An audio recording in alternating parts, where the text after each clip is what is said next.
Eric Nolot, nous avons jusqu'à 11 heures. Alors pour partager des coups de cœur culturels, on va parler de livres, on va parler de théâtre, de télé, de web. Et puis on va aussi partir dans le Pays Basque. C'est une région que vous affectionnez, Eric Nolot. N'hésitez pas à réagir sur le répondeur 39 21, 50 centimes la minute sur les réseaux sociaux. On essaie d'avoir des messages pour savoir s'il y a des supporters OM, PSG ou que OM ou que PSG ou les deux. Enfin c'est surtout les deux, on n'arrive pas à trouver. On va voir. Eric Nolot, il y a une phrase qui résume parfaitement votre livre. La coupe déborde. Quand la coupe déborde, oui c'est ça. À chaque fois je me trompe et je mets la coupe est pleine. Je sais pas pourquoi, c'est l'expression qui m'a perturbée. Pour qu'elle déborde, il faut d'abord qu'elle soit pleine. Donc il y a une sorte de logique dans mon raisonnement. Alors je vous cite, il existe 4 grands plaisirs liés au football: y jouer, le regarder, en parler, écrire à son sujet. C'est votre Graal, un livre sur cette passion qui vous anime ? Oui, parce que je ne l'avais jamais fait. J'ai écrit sur beaucoup de sujets. J'avais écrit un tout petit peu sur le football, mais vraiment des articles un peu épars. Si, j'avais quand même une grande fierté, c'est que j'avais signé un éditorial dans l'Équipe le jour du 70e anniversaire, dans le numéro qui marquait le 70e anniversaire. Donc ça, j'étais très fier de ça. C'était sur le championnat comme feuilleton national. Mais alors, qu'est-ce qui a déclenché en fait l'écriture du livre ? La Coupe du Monde est toujours un prétexte, donc je me suis dit autant le faire paraître à ce moment-là. Et puis surtout, je voulais attirer l'attention sur des matchs qui ne sont pas seulement des grands matchs, mais des grands matchs qui sont devenus des matchs de légende pour un incident tout à fait inattendu, impossible à prévoir.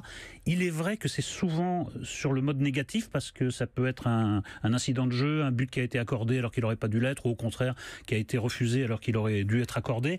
Et ça m'intéresse de voir ce grain de sable qui tout d'un coup fait d'un sport universel un objet, où le match reste comme un objet dont des générations et des générations continueront de parler, comme nous parlons aujourd'hui de Séville, du match, le fameux France RFA de Séville. Vous dites Séville 82, vous avez des millions de personnes, vous n'avez pas besoin de les briefer, ils savent exactement. Et moi je pleure en tout cas, j'ai pas seulement envie, je me laisse aller à pleurer, je m'en remettrai jamais. Alors ce qui est intéressant dans votre livre, c'est que vous prouvez aussi que le foot est politique.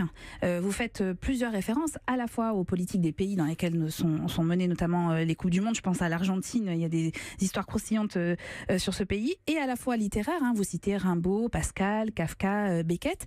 Au fond, pour vous, une rencontre de foot, c'est devenu une sorte de quintessence de la dramaturgie ?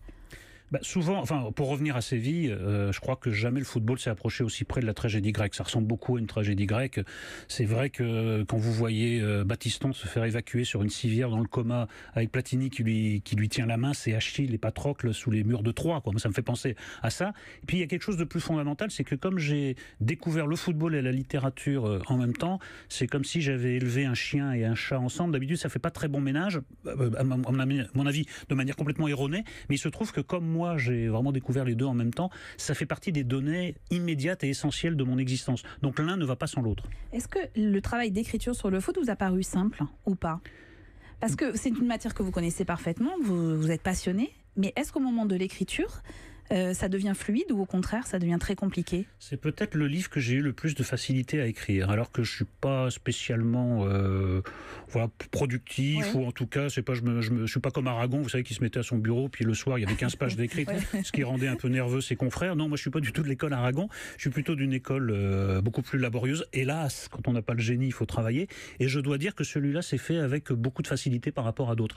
Peut-être parce qu'il y a le soutien des images, j'ai regardé la plupart de ces matchs à nouveau, image par image, et d'autres aussi.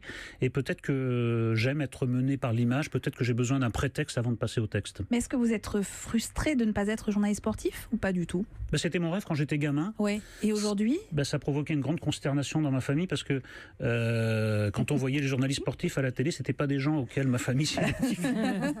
Ils étaient concernés. Ça a changé. Maintenant, c'est des playboys, des beaux gosses. À l'époque, c'était pas ça. C'était un peu la France moyenne, avec les mais il y a eu des grandes signatures dans le journalisme sportif. Alors évidemment, je pense à Antoine Blondin, mais... Oui, mais c'est pas ça qu'on lisait pas Blondin chez moi. Oui. On regardait Stade 2, on regardait... Oui, donc c'était la France un peu à moustache, à roue-flaquette, avec les costumes à carreaux. Et quand j'ai dit que je voulais de journaliste sportif, il y a eu très peu d'enthousiasme. Mais je le suis devenu un petit peu, puisque grâce à ce livre, j'ai été invité partout pour parler de football. Donc j'ai un peu réalisé mon rêve. Enfin, vous savez, la vie est très longue, j'allais dire. Mais non, la vie est longue. Vous avez encore la vie médiatique peut parfois être abrégée de manière un peu brutale, donc j'aimerais que ça se présente, pourquoi pas dès la saison prochaine. Moi j'aimerais bien me rapprocher du sport, oui. Et voilà, le message est lancé. Il y a un livre que vous ne citez pas et que je voulais absolument vous offrir.